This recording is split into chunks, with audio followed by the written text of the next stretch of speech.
जब उसे पता चला कि दुनिया में उसके अलावा सभी लोग ज़ॉम्बी बन चुके हैं, हो गया, क्योंकि अब उसे काम पर वापस नहीं जाना था। वो आखिरकार जो चाहे कर सकता था, क्योंकि अर्थ पर वो अकेला इंसान बचा। उसने एक फैसला किया, अब मैं अपनी सपनों वाली ज़िंदगी जीऊँगा। इसी दिन ने उसने ज़िंदगी जीना शुरू कर दिया, जिसके बारे में वो हमेशा सपनों में देखता था। जब वो एक पाइप से नीचे उतर रहा था तो उसने 2 लोगों को ज़िंदा देखा। उनसे कहा, चिंता मत करो अंकल, जब मैं वापस आऊँगा तो आपके लिए ढेर सारा खाना लाऊँगा।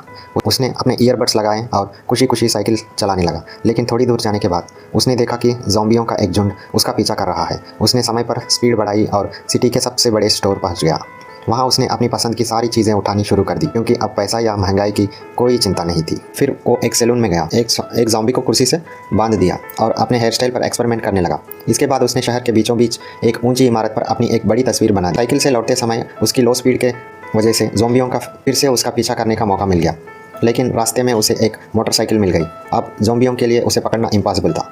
उस दिन से वो महंगा खाना खाने लगा और एक ऐसी ऐशो आराम की ज़िंदगी जीने लगा जिसकी उसने कभी कल्पना भी नहीं की थी।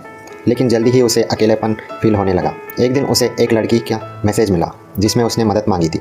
वो तुरंत उसके बताए हुए लोकेशन पर पहुंच गया, लेकिन अंदर जाते समय वो दरवाज़ा बंद करना भूल गया, जिससे एक ज़ॉम्बी अंदर आ गया।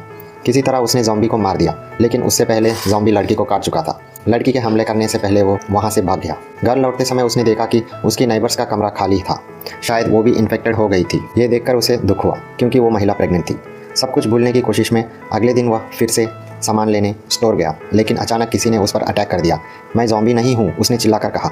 जब उसने हेलमेट उतारा तो वो एक ब्यूटीफुल लड़की थी। लड़का हैरान रह गया। वो कुछ कहा पता उससे पहले ही ज़ॉम्बियों ने फिर से हमला कर दिया, क्योंकि एक बार फिर से उसने दरवाज़ा खुला छोड़ दिया था। लेकिन इस बार लड़की ने उन्हें आसानी से संभाल लिया। वो उससे इम्प्रेस होकर उसके पीछे पीछे चलने लगा। मैं तुम्हारे साथ चलूँगा, उसने कहा, लेकिन लड़की ने मना करते हुए कहा, मैं अपना ख्याल खुद रख सकती हूँ, और वहाँ से चली गई। पार्ट 2 के लिए लाइक और सब्सक्राइब करें।